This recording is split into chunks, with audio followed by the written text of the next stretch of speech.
Welcome to our channel. Today we how to manage your portfolio with Compass, full guide step by step clearly. To begin, launch the Compass app on your device. Sign in with your registered credentials. Once logged in, navigate to your portfolio section. Here, you'll see an overview of your current investments.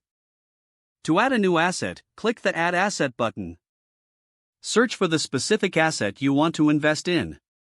Select the asset from the search results. Enter the amount you wish to invest. Confirm your investment by clicking the Buy option. Next, to track your portfolio performance, select the Performance tab. This will display your overall gains and losses.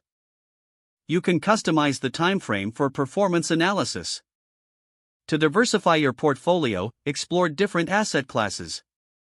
Compass offers a range of investment categories to choose from. Select the category that aligns with your investment strategy.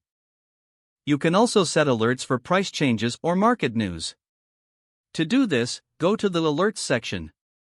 Add a new alert by entering the asset and desired price point. Compass will notify you when your alert conditions are met. Regularly review your portfolio to ensure it aligns with your goals. Use the Portfolio Analysis tool for deeper insights. This feature provides a breakdown of your asset allocation. Take time to assess underperforming assets. Consider adjusting your holdings based on performance metrics. You can sell assets directly from the portfolio view. Select the asset you wish to sell and click Sell. Enter the amount and confirm the. Stay informed by checking market trends regularly. Utilize the news feature within Compass for the latest updates. Don't forget to like this video and subscribe to our channel for more step-by-step tech guides.